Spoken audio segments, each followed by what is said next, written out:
Hello and welcome back, friends, to the final video that we're doing today for these brand new 5-star heroes released for the Valentine's Day event. And I did the 2 new heroes first, but we also have a costume to get into for Cupido, who is obviously a very popular character that had grown a little out of date. So let's take a look at what we get out of this costume and how many people are going to be excited to go searching for this guy. I'm sure quite a few, because he was a popular fellow when he first came out. So first things first, his new class will be fighter. We do like a fighter. The resurrected chance is very fun. You have to admit it's great for them to pop back up and be like, I'm not out of it yet. And especially with these guys that do a lot of extra healing out there, popping back up can make a big difference, and we'll get into why, and I will explain that as we go further in. But a reminder of what we get out of our family bonus here.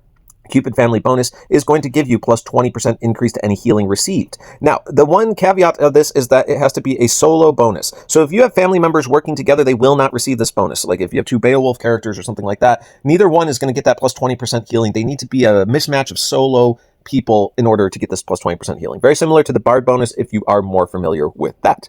Okay, then down here in the passives department, we get resist special skill blocking. This character is immune to status ailments that prevent the use of special skills. Okay, so basically what that means is that you're going to get protection against things like silence, paralyze, I think maybe even fear. I think fear's on there. I mean, fear is an ability that they haven't done a lot of, but anyway, the point is, if something would stop this character from casting their special skill, they will be immune to it. Now, it will not give you protection against things like Mindless Attack or Bernadette's Cursed Paintings. The reason you don't get protection there is that it doesn't stop you from using your special skill, but it rather replaces your special skill with something else. You're still able to use it, though, and thus you will not be receiving protection from that type of effect. All right, over here in the 8th Power department, we do get Rage. Rage is going to give this hero plus 15% attack for the first 6 turns, and each time they take damage, they will receive an additional 1% attack up to a maximum of 25% attack. So basically, it's just increasing the strength of your first attack or 2. Let's go ahead and get into what we're looking at for the attack here. Passion conquers all. This will be operated at average speed, and it is going to deal 330% damage to the target and nearby enemies. That's a relatively good hit on 3. So first of all, we're not mad about that. Then it says the target and nearby enemies get negative 34% defense against fire for 3 turns. Hey, give back my picture. There we go. And then it also says for 3 turns, the target and nearby enemies are forced to cast Mindless Heal when at full mana. And Mindless Heal will recover 20% health for the character on the opposing side with the lowest remaining HP. All right, so let's get into it. What are we getting out of this guy? Are we excited that he got a costume? All of that fun stuff. Well, first of all, I think it's absolutely cool that he's a fighter class and has the chance to resurrect, and I will explain why here. When he resurrects with the fighter bonus, he's only going to be at 1 HP. This is how fighter resurrects work. However, if he had cast his special before he got killed, right? Let's say he put those Mindless Attack out on the 3 heroes that this Mindless Attack hits, right? Or Mindless Heal. I'm sorry, Mindless Heal. So let's say he died, he pops back up at 1, and then they cast their special.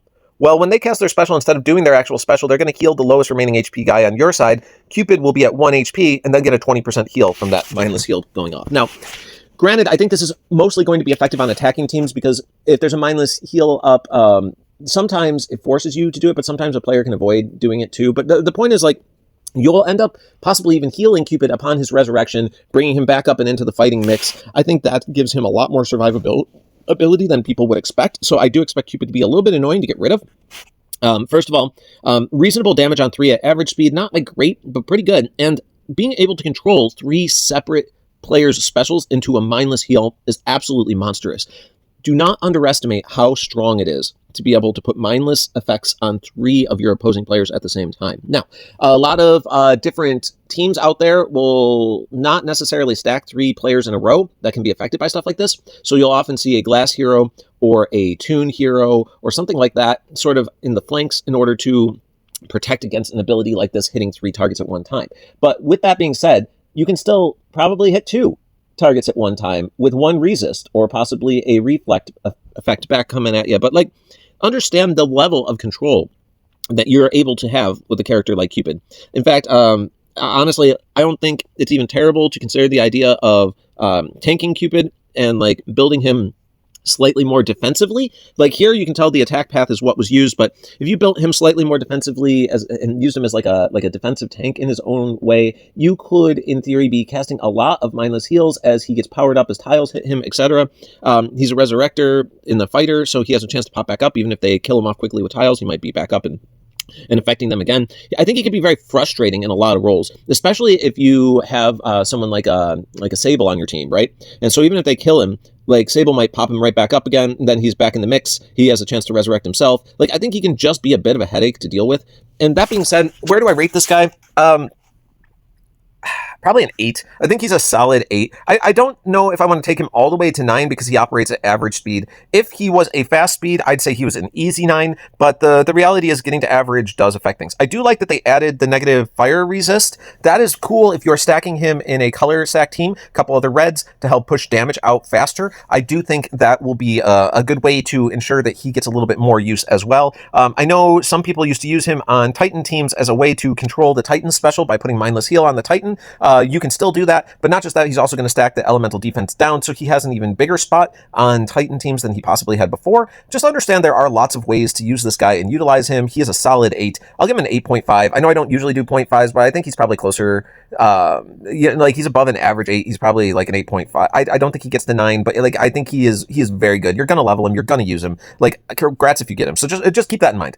All right, everyone. So we'll go ahead and wrap it up. This is 3 character reviews we did today, so I have to get all the video editing and all that fun stuff done to get up on online. I will do that as soon as I possibly can. And yeah, if you like what I do, bottom right, there's a little button. Click that. You find me easier in the future. We'll see you next time.